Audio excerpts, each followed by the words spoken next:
This video is part of a series of 16 presentations by Crystal Whitten, PhD, based on her book, Country Living. See the video description for availability. The free videos can be found as parts 361 to 376 at www.preparingforthetimeoftrouble.com. This was my garden last year. It's over 200 feet long, 80 feet wide. We didn't garden on all of it. The part that I gardened was about 60 by 30. Still a pretty significant garden. But here we go.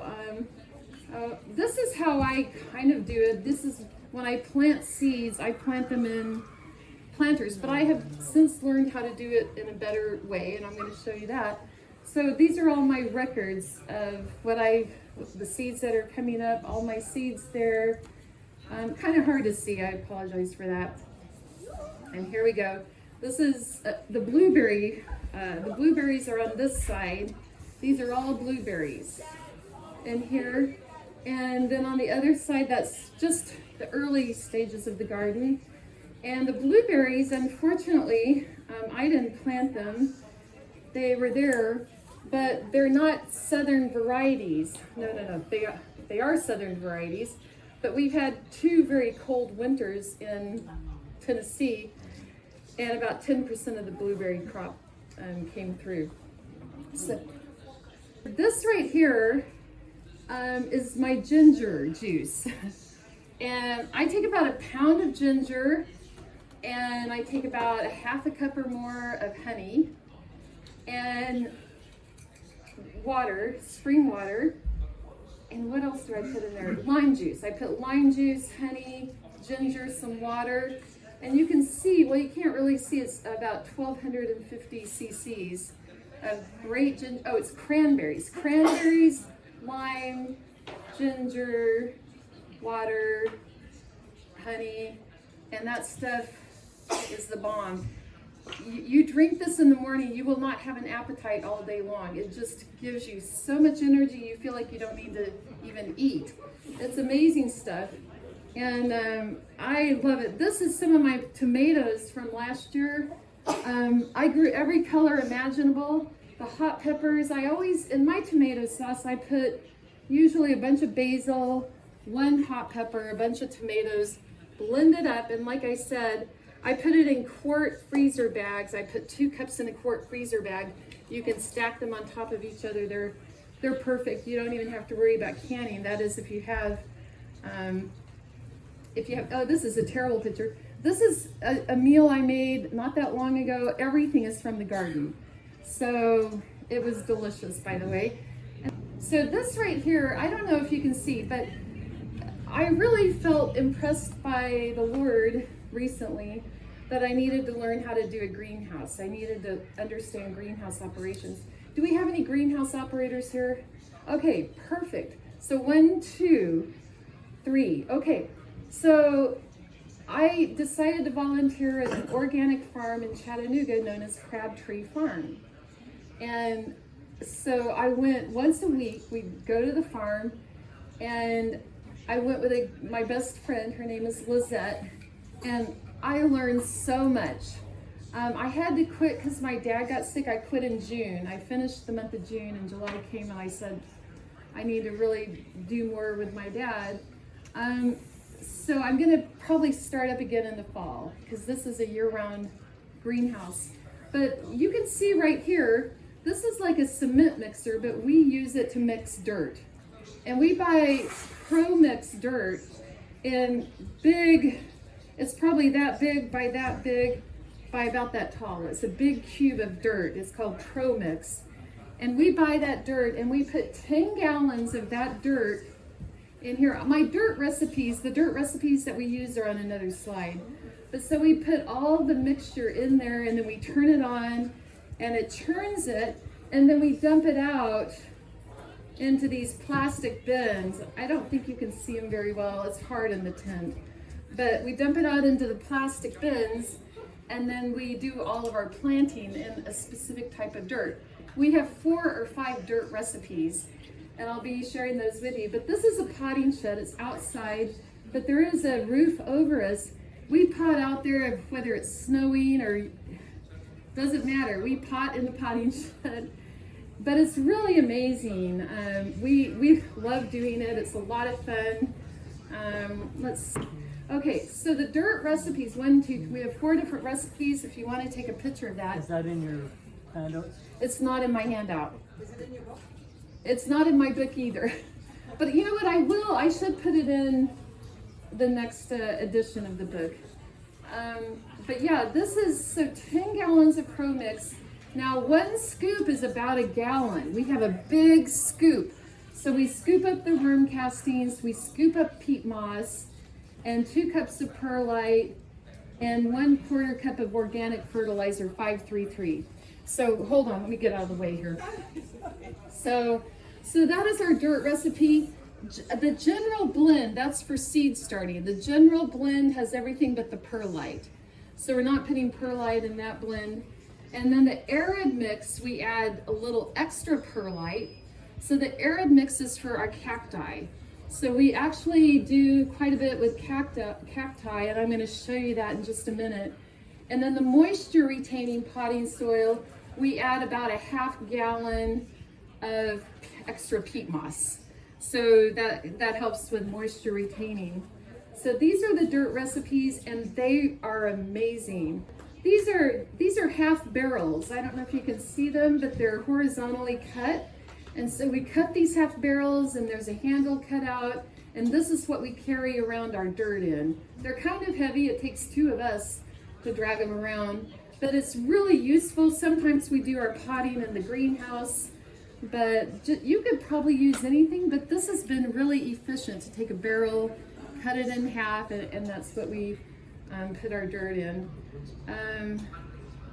So right here, this is inside. We have kind of a barn that's an enclosed barn, and so we have a lot of equipment in the barn. I don't know if you can see this. We have a seed storage area where we keep the seeds in a climate controlled zone, and we probably have 300,000 seeds in there. We try to buy seeds every year, but if it's older than about 2 years, we just buy new seeds and they toss the old ones. I don't know about you, but I'm a seed saver, and I'll save seeds for 20 years. So I think if you use the right techniques, you can germinate even an old seed. So they don't tend to do that here. And then you can see right here, there's a lot of equipment. We have all kinds of hose and rakes, and that's really smart. All kinds of good equipment here. This right here is a clean table. We typically don't have stuff on it, but there is stuff there. But this is where we put our produce. So it's a clean table. Nothing goes on that table that's not pretty clean. And I won't call it sterile, but it's pretty close to being sterile. In this building, I don't know if I have a picture of it. I think I do. In this building, we also have an incubator. So it's a warm room. And in the warm room, we have fans and temperature control, and during the winter time to start our seeds, because we start planting seeds in January. So and it's still pretty cold there, so we put the seeds in the warm room, and it stays about 70, 75. And once they come up, we have a fan blowing on them, because the fan, why would you want a fan blowing on your seedlings? It strengthens the seeds. So you really need that. If they're not outside where they get the normal wind currents and that kind of thing, you need some kind of fan blowing on them. Because they resist the wind and grow stronger. Yeah, they grow stronger. It's like a tree on the prairies in the old days. Yep. One little tree was 100 feet tall. Yeah, if you don't do that, you'll get spindly plants. Yeah. So you're going to get a strong main stem if you do that. So it's really important. Also keeps down the fungus. Keeps down the fungus. And that's another, if you see the beginnings of a fungus, out they go and you start all over. We would use something maybe about that size. It's plastic, it would have holes in the bottom. And we put our seed starting dirt in this plastic container. And you'll see a picture here. We put little dividers, so we could plant 200 seeds in a quarter of that area. 200 seeds, then another 200, and over here we might plant 250. So in a very small area, we plant a lot of seeds. And that was one thing I learned, and they all come up, and you're gonna see some of the pictures. And when they come up, we wait till they're about 2 or 3 inches tall, and then we'll separate them. We'll go in with chopsticks, believe it or not, and we carefully go around a little 2x2 square area of dirt. We pull that dirt out and we put it on our table area, and it kind of is sterile. We don't want it to get contaminated. So we put it in a certain area, and then we don't ever touch the stem, because a seedling stem is so delicate. If you were to touch the stem, you would crush it. So we use the leaves, we gently pull the leaves up. There's little roots, sometimes the roots are 2 inches long. And then we take it and we put that little seedling in a 4-inch pot. And you're gonna see how they grow. We grew over 20,000 plants that we sold for $4.50. Each little seedling became a plant that was, when we had our sale, it was $4, we sold for $4.50. So pretty amazing that you can go from such a small little seedling. You know, seeds cost maybe $2. You get a packet of 20, 25 seeds. And those 20 seeds, if they all germinate and come up and you can sell them, that's a profit of maybe $70, $75. And if you do that over and over and over and over, you have a pretty nice profit.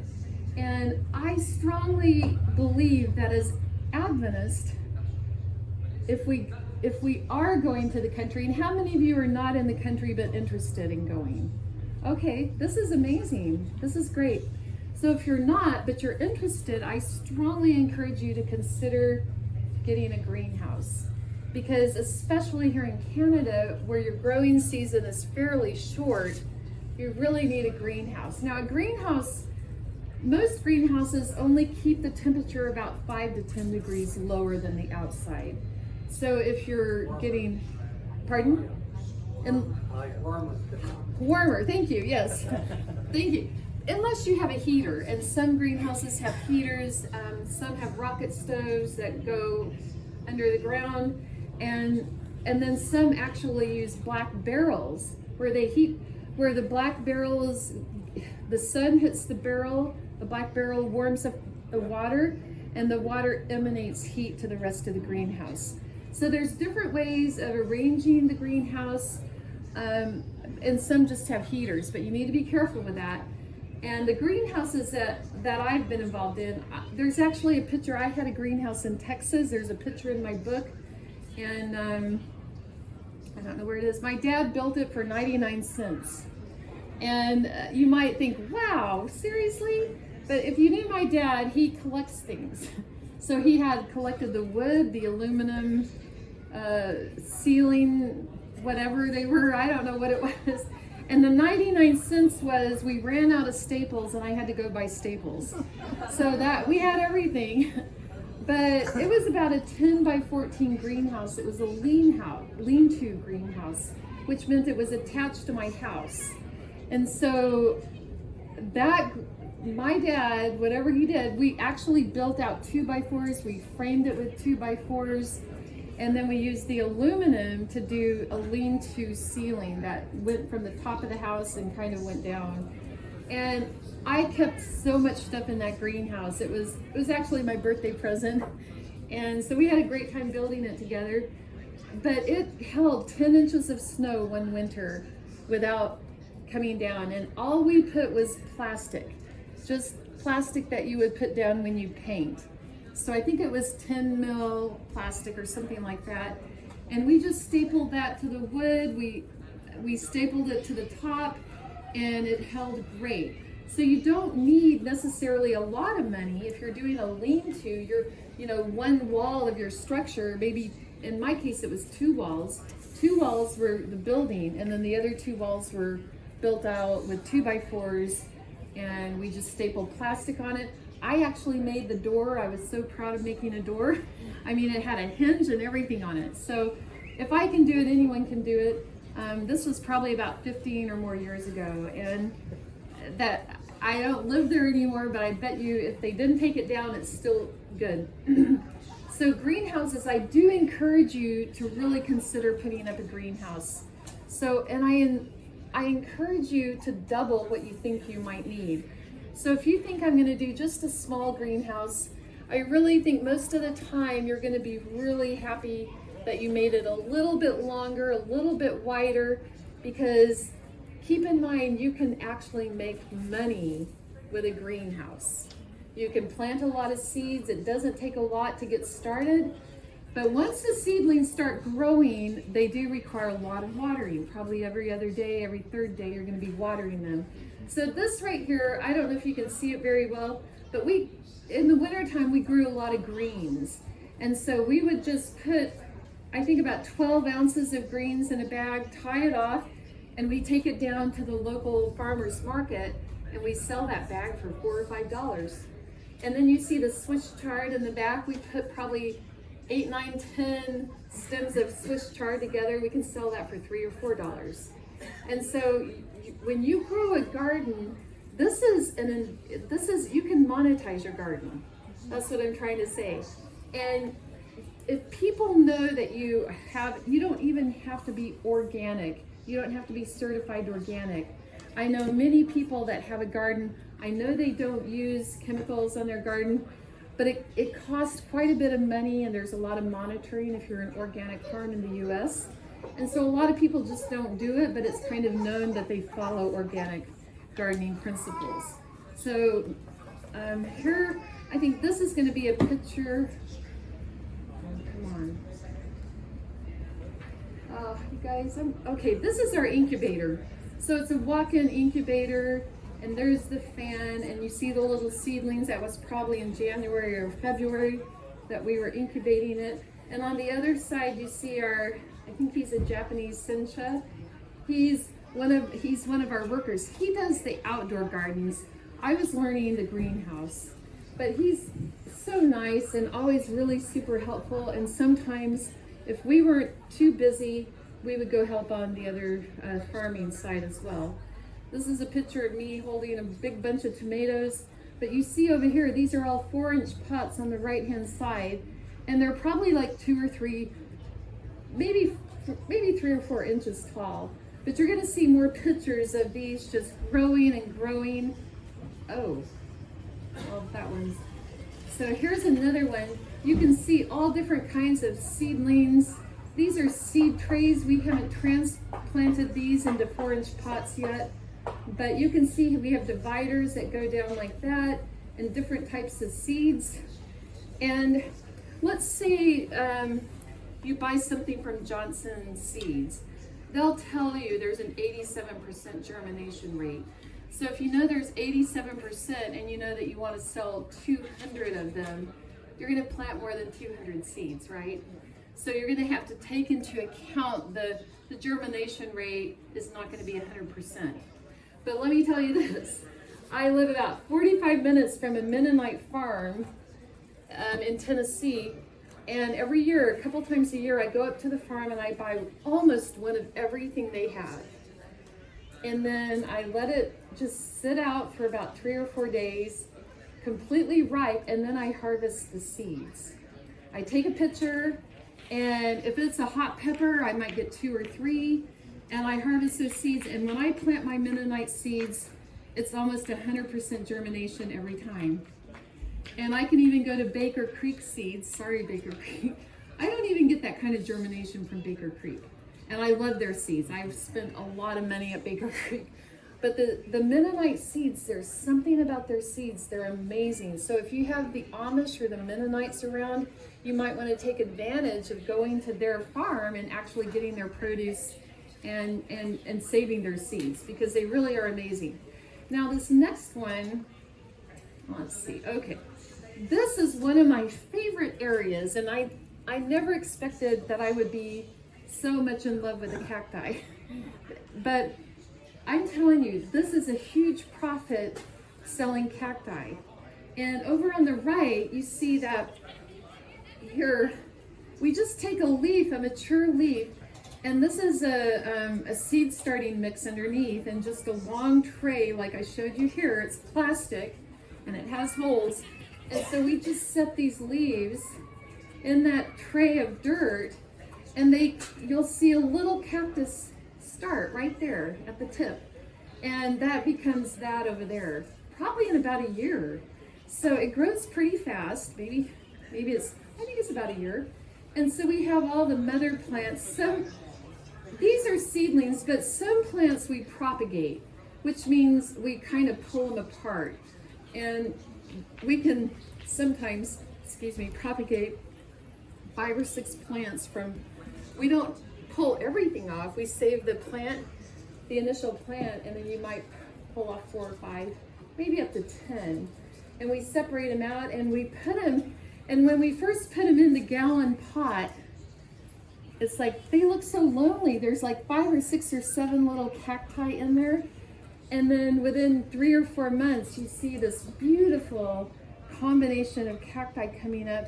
We sell them for $9, but I think you could probably sell them for $20 because they're amazing. And if you sell them, you can separate all of them out and grow them separately. So you just got 6, 7, 8 different cacti that you can separate and grow singly. And there's actually some good money in selling cacti. This right here, this tray right here is probably 2.5 feet by 2.5 feet big. This is all the kale. And so 3 or 4 times a week we go out to the garden and we snip the kale. And then we put the kale, I'm going to show you the next picture. So you see this big tub right here.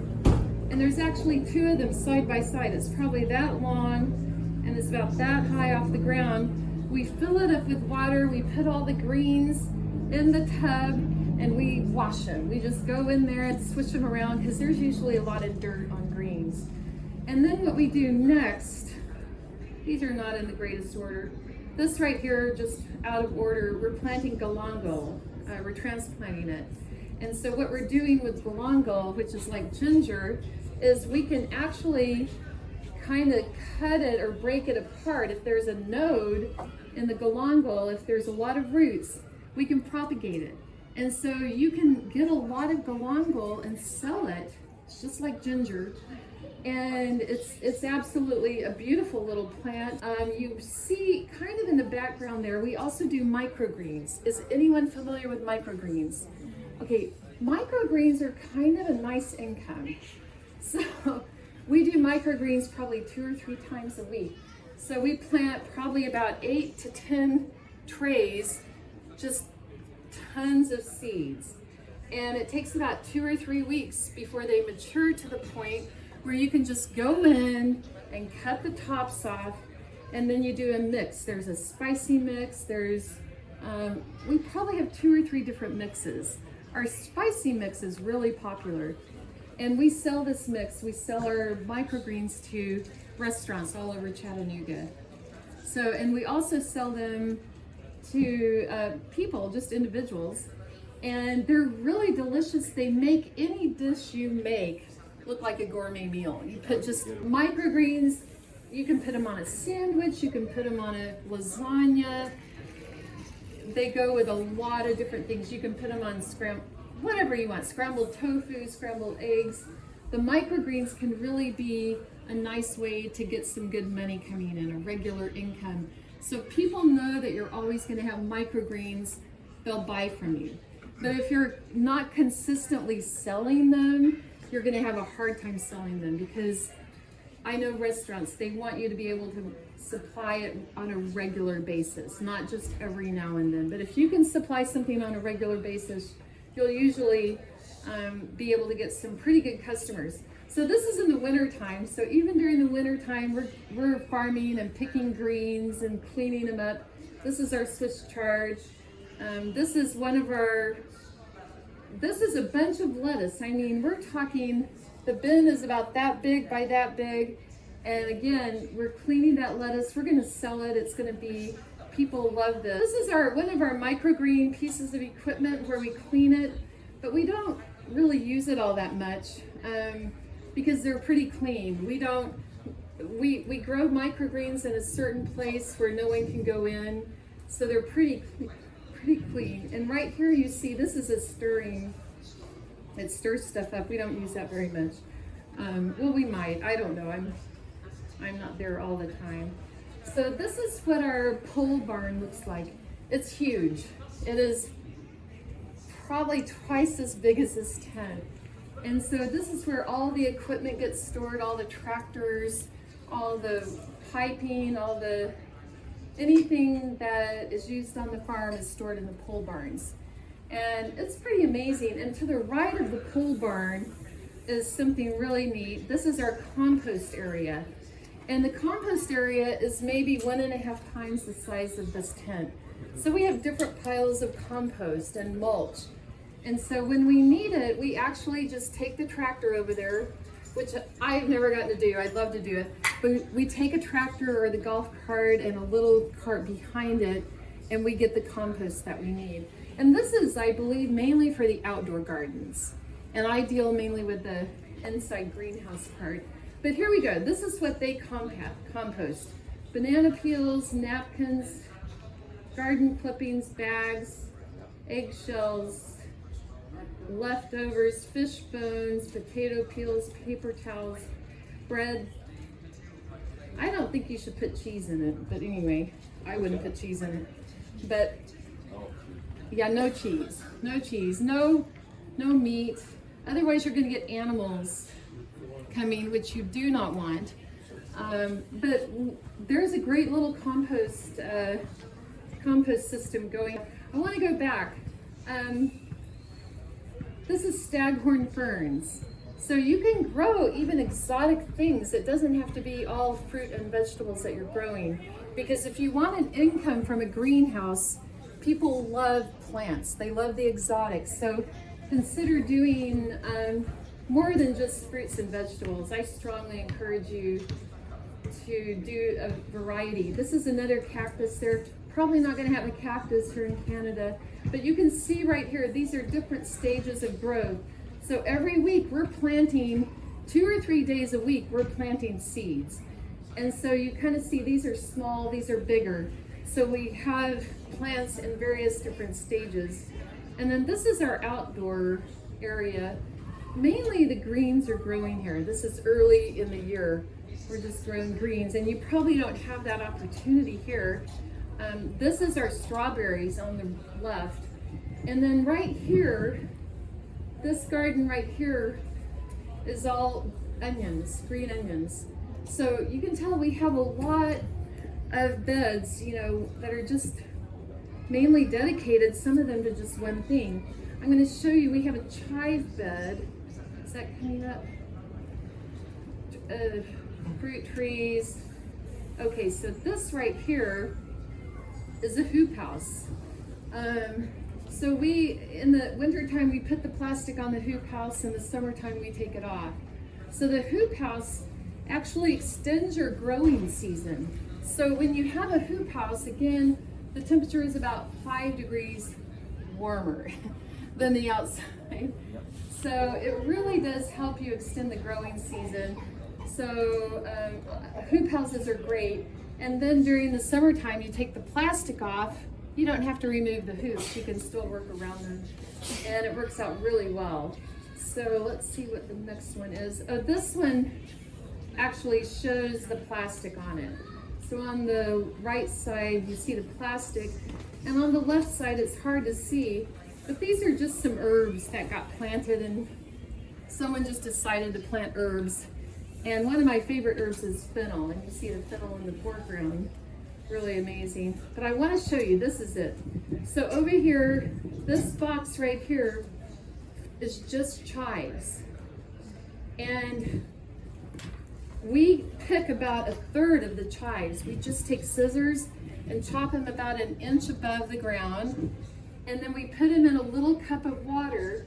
And then we loosely put a rubber band around it, and we bunch about maybe 1.5 of each little chive plant, and we sell those for $2. And every 2 weeks they grow back. Chives just keep coming. So you can make $2, you can make $2 about every 2 weeks from each chive plant. It's amazing. And so, you know, that's pretty easy to do. We could make quite a bit bigger bed if we wanted to, but this is what we sell. The bed is about right for what we sell. So there's lots of things you can do. This is not inside the greenhouse. This is outside. But when it gets warm, you can plant your herbs. So when it gets warm, you're going to see in a minute, we take everything outside. So this is, you know, pictures of our greenhouse, pictures of the inside. And you see we have in some greenhouses, we have 3 layers of shelving. Here we have 2 layers of shelving. At the edge of the greenhouse, you have to be a little bit careful. So it's hotter or colder depending on the season at the very edge of the greenhouse. So you wouldn't put delicate basil right next to the edge because it gets very cold. But you could put parsley there. Parsley will tolerate it. So this is, again, a working greenhouse. And this, okay, hold on. So what you see here, these are our seedlings. So we take takeout containers, plastic takeout containers, containers from Trader Joe's, Tupperware containers. We drill holes in the bottom of them, and we'll plant, you know, a bunch of arugula in that one, maybe 100 arugula seeds in that one. And then we identify what's in there. And again, when they get big enough to transplant, we take them out. You always handle them by the leaves and not the stem, unless you want to lose your plants. If you handle them by the stem, it's more likely that you'll compress the stem and kill the plant. So it's important to not do that. And then there's different kinds of, I know this is hard to see, but this is a different kind of potting plant. We plant our kale in that one. And it's, I think, 1 by 1 inch kale, and then when it gets big enough, we put it in 4-inch pots. So these are seeding trays? These are seeding trays. Yes, these are seeding trays. The other trays that we plant the seeds in could be anything. You know, the shelves are made of wire mesh. So when they sit on the shelf, everything drains to the shelf below. So yeah, it just goes. So when we have the 3 layers, what we water on the top goes to the middle and to the bottom layer as well. When I water all 3 levels, but I water the top layer really well. On the ground, we have a mat of some kind. It's a porous tarp. So it does cover the ground, so it's not too muddy, but it is a tarp. We don't have lights. It's sunny enough, I guess, in Chattanooga. We get enough sun that we don't need lights. But there is a picture, I don't think I pointed it out. If we need the lights, we do have lights. But we, as far as I know, haven't really needed them. But there is an area, I think the microgreens have lights. So we do use lights there if we need it. So it's really critical that you time your planting correctly.